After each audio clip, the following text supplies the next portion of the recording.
Haryana BJP के अध्यक्ष मोहनलाल बडौली ने जनता टीवी से खास बातचीत की और उन्होंने उपराष्ट्रपति चुनाव, बाढ़ की स्थिति समेत अन्य कई मसलों को लेकर विस्तार से अपनी बात रखी। देखिए। हरियाणा बीजेपी के प्रदेश अध्यक्ष मोहनलाल कौशिक जी बात करने के लिए हमारे साथ में मौजूद हैं। सर, उपराष्ट्रपति का चुनाव हुआ, एनडीए का उम्मीदवार जीता और जिस प्रकार की उम्मीद विपक्ष लगा रहा था कि अंतरात्मा की आवाज पर जो है वोट होगी, उन्हीं के खेमे में सेंधमारी देखने को मिलती हुई नजर आई। सभी ने अंतरात्मा की आवाज़ पे वोट दिया है, इसमें कोई दो राय नहीं है। और एनडीए के उम्मीदवार सीपी राधाकृष्णन जी को उपराष्ट्रपति के समय 452 वोट मिलना, ये दर्शाता है कि ये बहुत बड़ी जीत एनडीए की हुई है और देश के प्रधानमंत्री नरेंद्र मोदी जी की नीतियों की जीत है। देश के प्रधानमंत्री नरेंद्र मोदी जी ने जो नारा दिया, सबका साथ, सबका विकास, सबका प्रयास, सबका विश्वास, और प्रधानमंत्री नरेंद्र मोदी जी सबका सम्मान करते हैं, ये उसी की जीत है।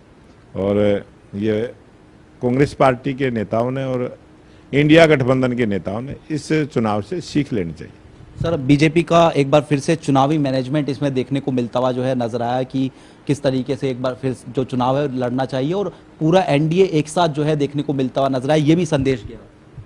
हमारा जो एनडीए गठबंधन है, अलग अलग दल हैं और अलग अलग हमारे केंद्रीय नेताओं के मार्गदर्शन में जिस प्रकार से छोटी छोटी जानकारियां सांसदों को देना, वर्षों से वो वोट करते रहे हैं, अनुभवी हैं, लेकिन अब बारीक से बारीक जानकारियां उनको देना और सलीके के साथ वोट करना, ये भारतीय जनता पार्टी एनडीए के सांसदों ने दर्शाया है। एक भी वोट खराब नहीं हुई, 100% वोट पोलिंग हुई और जो इंडिया गठबंधन के लोग थे उन्होंने अपने अंतरात्मा से एनडीए के उम्मीदवार को क्रॉस वोट करने का काम किया। हरियाणा में बाढ़ को लेकर जिस प्रकार की स्थिति बनी हुई नजर आ रही है, हालांकि हरियाणा सरकार ने मुआवजे का भी ऐलान किया है, लेकिन विपक्ष ये कह रहा है कि जो मुआवजे का ऐलान किया गया वो कम है कहीं ना कहीं। ये विपक्ष की आदत बन चुकी है। आज हरियाणा की जनता पूरी तरह से संतुष्ट है और जहाँ इंडिया गठबंधन की सरकारें हैं उन्होंने क्या दिया है, क्या किया है, उनका काम करने का तरीका क्या है। हमने बगैर भेदभाव के सभी को जल्दी से जल्दी न्याय मिले, उनको किसी प्रकार की परेशानी ना हो, हमने सभी की चिंता की है।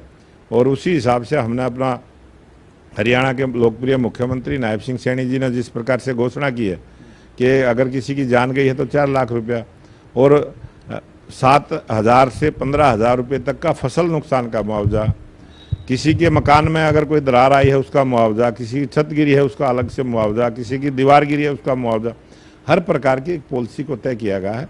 और अधिकारियों को जैसे ही पोर्टल पर जिसको नुकसान हुआ है उसकी जैसे ही जानकारी आएगी, गांव स्तर पर, वार्ड स्तर पर पोर्टल के हमने खोलने का काम किया है, जिसका लाभ सीधा जनता को मिलेगा। एक सर और असमंजस की स्थिति क्या है कि कांग्रेस ये कह रही है कि प्रधानमंत्री पंजाब दौरे पर चले गए, हिमाचल दौरे पर चले गए और अब उत्तराखंड दौरे पर भी जाएंगे, लेकिन हरियाणा को लेकर जो है केंद्र सरकार क्यों जो है ध्यान नहीं दे रही है, राहत पैकेज क्यों नहीं दे रही है? हरियाणा सरकार की और केंद्र सरकार की कोई अलग से कोई दो राय नहीं है। सेम सरकार है, सेम सोच की सरकार है, रोज बात होती है। और पंजाब में और हिमाचल प्रदेश में दूसरे दलों की सरकारें थी, प्रधानमंत्री जी गए हैं, पूरा राहत पैकेज दे के आए हैं, पूरा बातचीत करके आए हैं। और देश का कोई भी नागरिक है, सबके साथ केंद्र की सरकार खड़ी है, केंद्र के सभी मंत्रीगण वहाँ पर दौरा करके भी आए हैं और देश के प्रधानमंत्री खुद से गए हैं। तो एनडीए के, इंडिया के जो गठबंधन के लोग हैं, जो विपक्षी पार्टियां, उन्होंने सीख लेनी चाहिए कि देश के प्रधानमंत्री नरेंद्र मोदी जी सबके लिए काम करते हैं, देश के लिए काम करते हैं, सबकी भलाई के लिए काम करते हैं। बहुत बहुत शुक्रिया। तो हमारे साथ में मोहनलाल कौशिक जी थे, जनता टीवी से खास बातचीत कर रहे थे। कैमरामैन दीपक चौहान के साथ स्पर्श शर्मा, जनता टीवी, दिल्ली।